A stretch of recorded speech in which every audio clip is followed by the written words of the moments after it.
Tayo bago i-highlight. Tayo, okay. Anong advantage ng Sante Barley? Number one, okay, Sante is already 16 years in the market. Diba? 16 years na tayo. Yung product natin is from New Zealand. Yung product natin may certification ng BioGrow, the biggest certification body in New Zealand, certifying that our product is organic. At tayo yung kauna-unahang Filipino company na na-certify nun. Ay mali. Kauna-unahang company outside New Zealand na na-certify ng BioGrow. May sarili tayong planta sa New Zealand. Tayong may-ari ng planta. Diba? Organic yung product mo, from New Zealand na, may-ari ka pa ng planta. Sa tingin nyo, sino ang pinakamalinis na country sa buong mundo? New Zealand. Pag sinabing dairy products from New Zealand, anong tingin nyo? Maganda yan.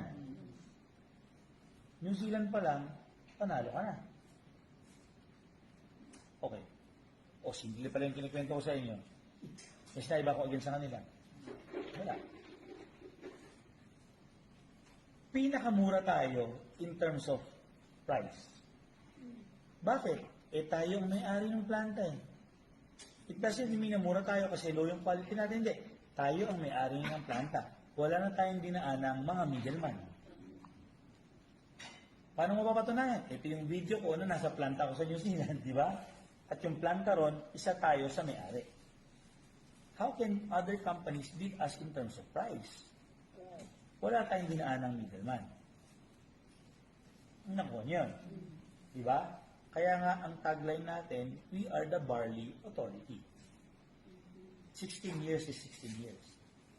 Based on study, yung IQVIA, di ba? It's an international company na hinire natin to research sino ba talaga ang number one barley brand ngayon sa Philippines. Ang number one barley brand is Sante Barley. Medyo malayong number 2 is Barley Max. Sa atin din, nasa drugstore. Yung pangatlo, ayoko nang sabihin yung brand, pero sobrang layo na. So how can other companies say that they're better than us? Kung yung 1 and 2 in the market, based on study of a reputable company, tayo. O sige, kung halimbawa gusto nila i-compare, o sige, pagtabi-tabihin natin mga produkto, packaging pa lang, tingnan natin kung sino mananalo. Buksan yung sachet natin, tingnan yung sachet ng iba. Ang point ko lang is, you have all the advantages.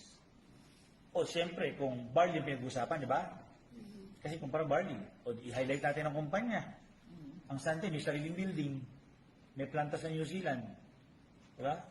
Open in 10 countries, may sarili tayo resort, 2 resort natin, may mga properties tayo na gumagamit, distributor, may yate tayo. You just have to understand ano ang advantage ng Sante na hindi mo kailangan magsabi against another company.